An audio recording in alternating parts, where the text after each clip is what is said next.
Because Yah is going to rule this earth. Nothing's going to stop that. Simple as that. Okay? So now, basically, like I said, that last show, when we showed this article, the Hustlers, and they got Meek's picture in there, and they talk about Farrakhan and Sharpton and all these hustlers. And like I said before, and Jesse Jackson should be in there. I know many of you saw the picture of him crying out there in Grand Park. He probably had an onion in his lapel so he could get some tears up. Okay? All that's game. All right? Simple as that. They want the people to be immersed in this hope that this country is going to raise back up. But again, I say to you again, look at this situation logically. How did America become great? It became great because America was the producer, the mass producer of all the nations of the earth. Okay? And Esau, he doesn't accept the currencies, the paper currencies that he has set up through the Bretton Woods Agreement as of 1946. And these people, these other nations who had currency, paper currency, he wasn't accepting their paper currency. He wants silver, gold, he wants natural resources. All right? So this is what is happening in a nutshell. I'm pretty sure we pretty much dealt with all of this. And again, don't forget that his national advisor, Rahm Emanuel, his father was in the Irgun, a terrorist, okay? And Rahm Emanuel, you know, he's hooked up with the Brahmins up there in Canada, the old bootlegging a family that fronts for the Illuminati and the monarchy, the British monarchy, MI6. Okay, now, again, remember, Rahm Emanuel, the Edomite, chief of staff, father in Irgun, terrorist organization, bombing installations in what was called Palestine at the time, which became Israel. All right, now Israel as of 1948. The House of Rothschild, international bankers, created the state of Israel. All right, to fill up that void. And that's a fulfillment of prophecy in Malachi chapter 1 at the top, when it says, Esau said, we shall return. All right, return means he once was there. And that was him that came in at the swelling of Jordan, as it's mentioned in chapter 49, Jeremiah, and that one verse in chapter 50, Jeremiah. All right, when it says, like a lion, he should come up to the habitation of the strong, like a lion from the swelling of Jordan. That was in 586 BCE, when he came into Chaldeans, okay? And as it says over in chapter 7, Ezekiel, all right, when it says they were going to enter in, the robbers enter into Yah's beautiful ornament, that was the temple, and defile it, which they did. That was in 586 BCE. You substantiate that in the 137th Psalm, by the rivers of Babylon, where it says at the bottom down there, when it says, remember Edom, who said, raise it to the foundation thereof. That's what they said when we were taken up into Babylon. Okay? They said, raise it, the temple, to the foundation. See, Nebuchadnezzar was brought in to burn that temple down. But Esau, that wasn't enough for him. He didn't want any remembrance of Yah in the land. But as time went by, his mind changed. Okay? His mind changed. This came from the Greeks. And this confirms this over in chapter 9, Zechariah. All right? Because he's called the son of Greece there. You understand? It was their mind, you know, told Esau, you know, you should keep on calling yourself Israel, because in the book of Esther, starting in chapter 3, you see Haman the Amalekite Edomite. And remember, Yah has a war with Amalek, that segment of the Edomites from generation to generation. Exodus chapter 17. Okay, that's what these international bankers are. They're Amalekites. Okay, these Rothschilds, these Rockefellers, these Schiffs, these Warburgs, Amalekites, DuPont, so on and so forth. Okay, now, again, Yah said that Esau would return. That's Malachi chapter 1, because that was him that came into the land, all right, in 586. He stayed there, okay, and possessed our houses, like it says in Ezekiel chapter 7. He possessed our houses, okay. That was him there at the turn of the 1st century CE AD. That wasn't us. Herod, he built the temple. Herod, it tells you in history, was an Edomian, an Edomite.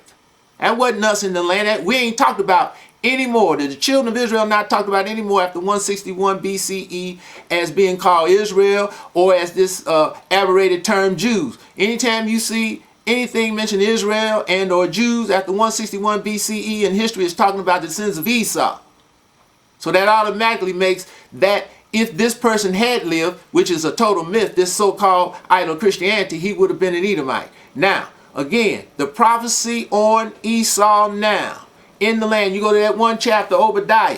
What does it say? It says, okay, and we're going to just read a little brief here, okay? The vision of Obadiah. Thus saith the Lord Yah concerning Edom, we have heard a rumor from Yah, and an ambassador is sent among the heathen. Arise ye, let us rise up against her in battle. Behold, I have made thee small amongst the heathen. Thou art greatly despised. They are greatly hated. Okay? You can read it. The pride of thine heart hath deceived thee, thou that dwellest in the clefts of the rock, whose habitation is high. That says in his heart, who shall bring me down to the ground? Because they in Jerusalem.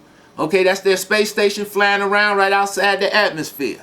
Though thou exalt thyself as the eagle, and though you set thy nest amongst the stars, the space station, thence will I bring thee down, saith Yah. All right?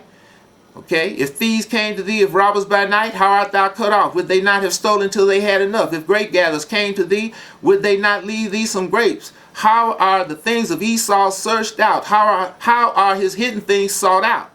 All the men of thy confederacy have brought thee even to the border. That's the house of Rothschild that brought that Theodore Herzl movement to the land of Palestine, which became Israel in 1897. They sustain them, they fund them, they protect them out of America and Britain. That's a fact. Okay? And what does it say here? All right? It says in verse 7, the men that were at peace with thee have, and the men that were at peace with thee have deceived thee and prevailed against thee. They that eat thy bread have laid a wound under thee. There is no understanding in them, because these Illuminati bankers are going to throw those Edomites in the land to the wolves. They're going to give them up, all right, to these people who want to destroy them. And that's the house of Yhwh, as it says here in Obadiah. And the house of Yhwh are the so-called Palestinians. Remember that. They don't even know that. But that's who it is. And you know they got in their heart to kill them. But the 10 tribes, the so-called Palestinians, are scattered out into those lands over in the east. Pakistan, India, so on and so forth. And that's Syria, Iraq, okay, Persia. That's where this, and Persia today is Iran. You know they're talking about going to get in Iran. That's why. All right? But again, this prophecy is going to come to pass. These descendants of Esau, before 2016, are going to be driven out of the land of Israel into their old borders south of the Dead Sea, and there they're going to be judged in their land. And all the males from 20 years old and upward are going to be killed. And like it says in the 49th chapter of Jeremiah, Yah says, leave thy widows and thy children unto me. And that's all that's going to be left of those descendants of Esau that are inhabiting the land of Israel today. Okay? It's not a war on Israel, it's a war on the descendants of Esau. And this is from Yah. And this is going to happen. And when that happens, that's when they're going to come and get Yhwh Our Righteousness. Okay? This prophecy is going to take place in the next few years, because it's got to happen before 2016. That's without a doubt.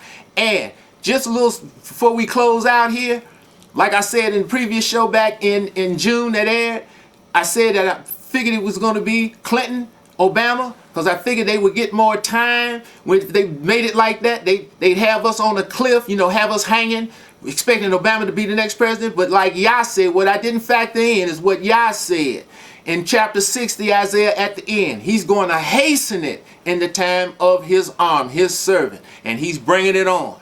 And that's what we're witnessing. That's why Obama is president and going to be president in another month or two. Couple of months, okay? So with that, we got to shut down for now, and hope to see you and talk with you in the near future. And ask your pastors, your preachers, about these prophecies, okay? And see what they say about them. So for Yhwh Our Righteousness, Jerusalem, and the Holy Seed, blessed be the name of Yah, the King, founder of living water, spirit, and creator of all things, the first and the last, and beside him there is no Savior. He is the King of all the earth. Yah bless, people. Peace.